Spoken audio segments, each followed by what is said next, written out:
दिसंबर के बीच में इस देश में, गुजरात में, हिमाचल प्रदेश में, दिल्ली के नगर निगम में और 7 उपचुनावों में वोटिंग हुई।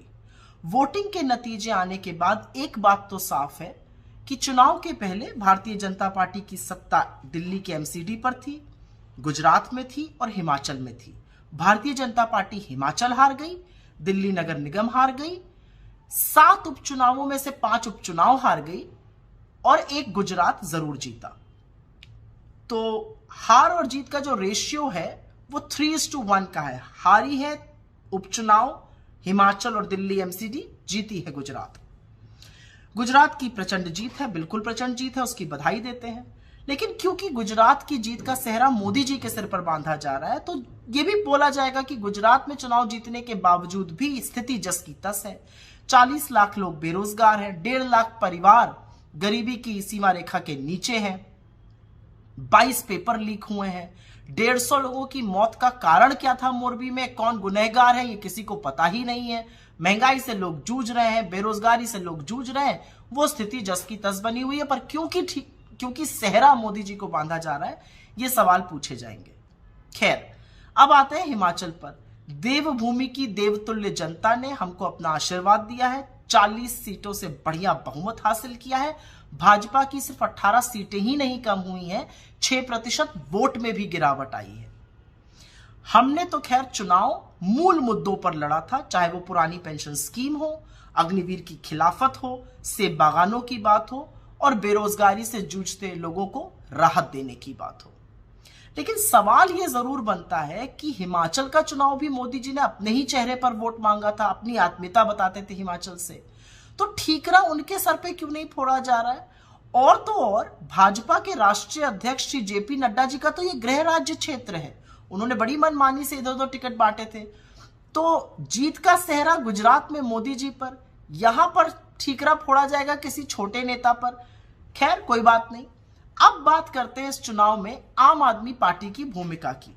आम आदमी पार्टी की गुब्बारे की हवा तो इस चुनाव ने निकाली है।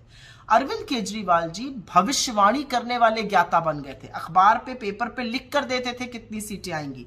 90 का दावा किया था गुजरात में, 5 पर आ गए। और तो और बात करते थे हिमाचल में सरकार बनाने की, 0 वोट शेयर और 0 सीटें आई हैं। तो कोई पूछे अरविंद केजरीवाल जी से, आपने पहाड़ से पलायन क्यों किया और आप क्या सोच के गुजरात लड़ने गए थे? आप हर उस जगह क्यों जाते हैं जहां पर आप सेंध उन वोटों को मारते हैं जिसके कारण भाजपा की जीत सुनिश्चित हो जाए? खैर, ये उनका अपना मसला है और उनको अंततोगत्वा इस देश को बताना पड़ेगा कि उनकी विचारधारा क्या है। वो क्यों बलात्कारियों की रिहाई पर चुप हो जाते हैं, वो क्यों ड्रग्स पे चुप रहते हैं, वो क्यों दंगों पर चुप रहते हैं, वो क्यों बुलडोजर चलने पर चुप रहते हैं, लोग पूछना चाहते हैं। और दिल्ली की जनता ने आपको एक बहुत बड़ा सबक सिखाया। ऐसे वैसे नहीं जिताया दिल्ली की जनता ने, दिल्ली की जनता ने आपको इसलिए जिताया है क्योंकि आप एक क्षेत्रीय दल हैं। आप अपनी जिम्मेदारी का निर्वाह अच्छी तरह से दिल्ली में कर पाइए, इसलिए दिल्ली की जनता ने जिताया है, क्योंकि आपकी आदत है दोषारोपण करने की और इधर उधर की बातें करने की। खैर, जो उपचुनाव हुए उसमें से 2 को छोड़कर 5 उपचुनाव भारतीय जनता पार्टी हार गई। राजस्थान में, छत्तीसगढ़ में, उड़ीसा में, उत्तर प्रदेश में। इन चुनावी हार का मतलब क्या है कि जो मूल मुद्दे हैं, जो बेरोजगारी का मुद्दा है, जो महंगाई का मुद्दा है, जो गरीबी का मुद्दा है, जो कम आय का मुद्दा है, जो नफरती माहौल फैलाने का मुद्दा है, उससे यह देश उकता चुका है और निजात पाना चाहता है। और इसी को लेकर हम भारत जोड़ो यात्रा चला रहे हैं। तो मुझे तो उपचुनावों के परिणाम में बहुत शुभ संकेत नजर आता है।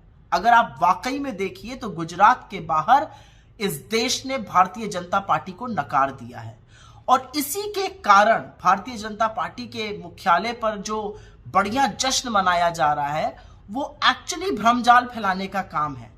क्योंकि हारे तो आप हिमाचल में हैं, हारे तो आप दिल्ली के एमसीडी में हैं, हारे तो आप 5-5 उपचुनाव हैं, तो जश्न मन किस चीज कर रहा है?